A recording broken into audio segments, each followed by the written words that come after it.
Okay, there is the fabulous chord. It is the E7 sharp ninth, and I'm not a expert on music theory to the point that I want to go over all that stuff and try to pretend I know more than I do, because I don't have to impress. I'm not trying to impress anybody. I just want to show you something. This is something I'm working on right now. So that is the chord, and here it is on the guitar. It's a you play the open. You could play the open, but you don't have to. But it's 7, the 7th fret of the 5th string, 6th fret of the 6th fret of the 4th string, 7th fret of the 3rd string. So that, so far, it looks like a D7 shape. You move it up to this 5th string, and then this way up the neck to the 6th and 7th fret. So the index finger's on the 6th fret, the middle finger's on the 7th fret, and it's that shape right there, and then you add that note. So if you look at, so it's an E7 sharp 9. So let's look at an E7. This is the C shape. You add that note right there. It's a C7. You slide it up here.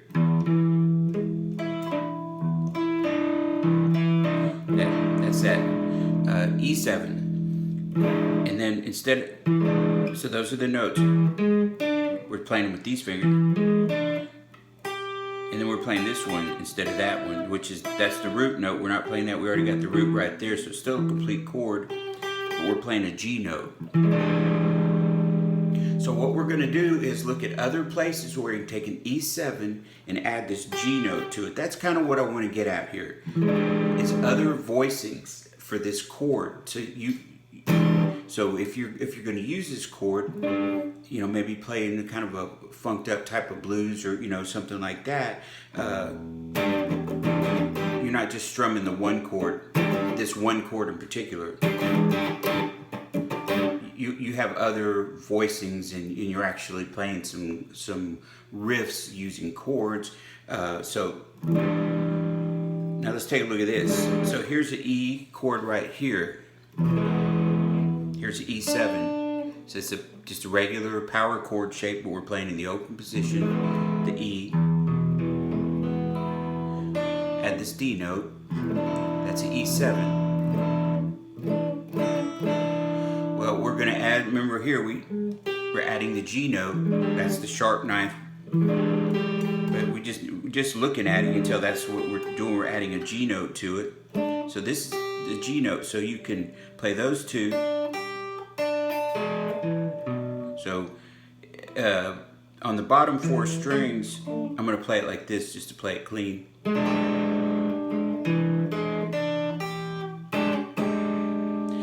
That might sound familiar because it's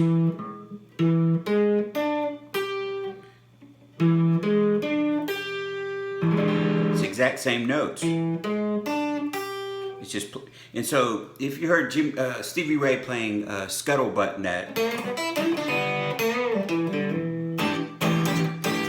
that's not real. I need to work on my Scuttlebutt too, I guess. But I like that song a lot.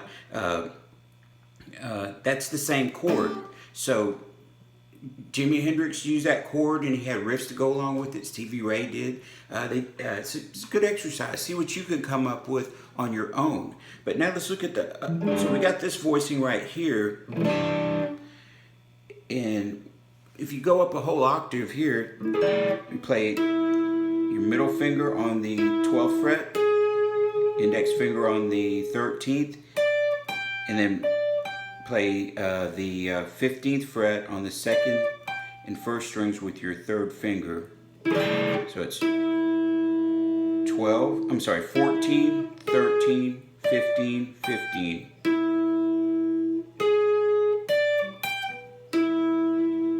14 on the 4th string, 13 on the 3rd string, and 15 on the 2nd and 1st strings. So you're playing.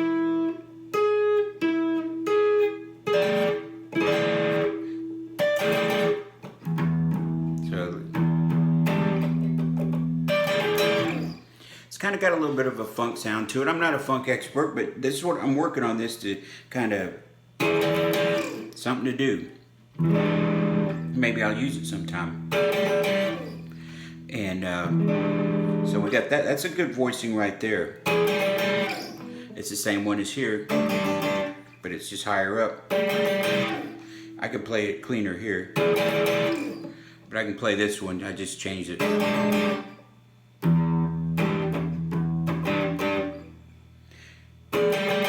Okay, so now let's look at another voicing of it.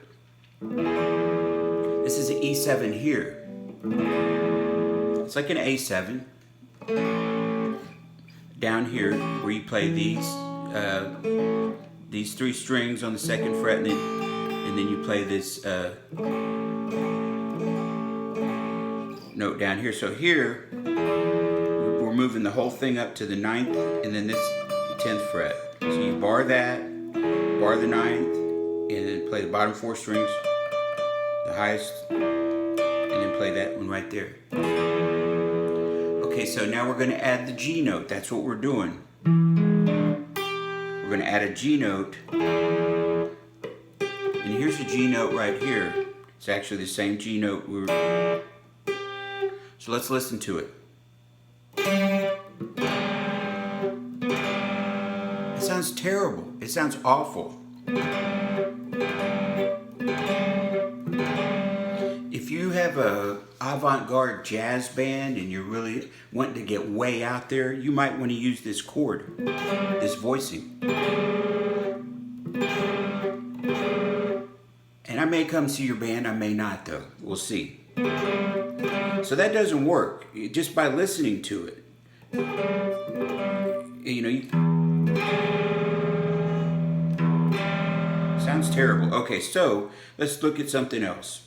So we're going to play this chord, but use your little finger right here, your third finger to play this note here. Okay, we're playing the same chord like that, the E7, but we're using our third finger to play this. I'm sorry, you bar that and use your third finger. Then up here on the 10th fret of the A string is a G note. So you want to know all the notes. That's where it helps you. If you know where the notes are. Now that doesn't sound terrible. This one sounds terrible. But this one sounds okay.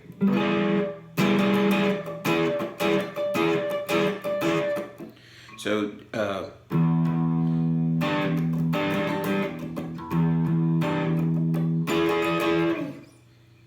and same, this one sounds good. So you could come up with little riffs using those chords instead of just playing in one position. You know, I'm working on this. This is what I'm doing. I'm figuring this out right now, and I'm sharing it with you at the same time. So I'm going to try to come up with the riff that works with this chord riff, and also some, you know, like a lead riff also. So let's go back to this terrible sounding chord here. So if you're trying to jam along and just kind of get into a little groove, one thing you might experiment with, like you could play the G note separate from the chord.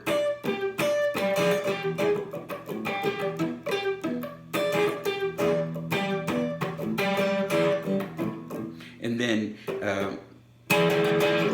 so I have to work on that.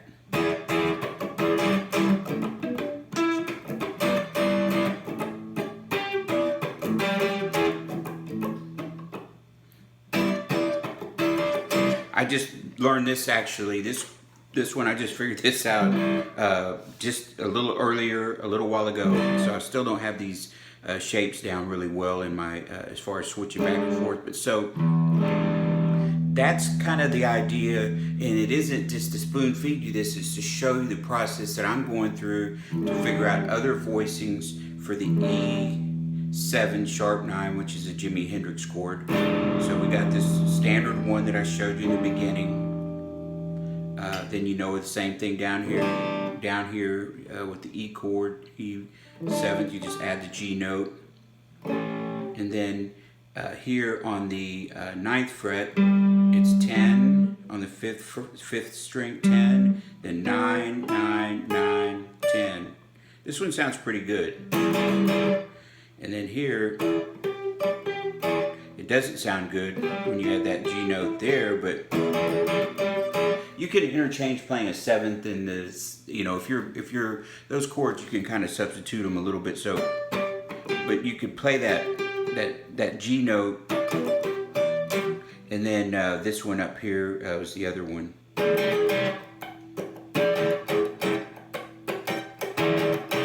So I got to work on coming up with a riff. That's what my next step. Using like chord riffs, I want to play those to where something that if I was playing, you know, and the way to do that is just find a jam track on the internet that you could play that on. Something maybe that grooves along on the one, just something like that.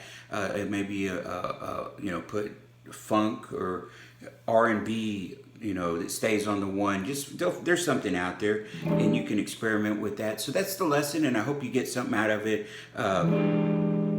And I will be back soon, and hopefully have a riff to go with these. But in the meantime, you know, feel welcome to check out my other lessons and my one-man band videos. Also, I've got on my channel, so you can see those as well. Thanks a lot, and have enjoy the rest of your day or night, whatever it is. Thanks, bye.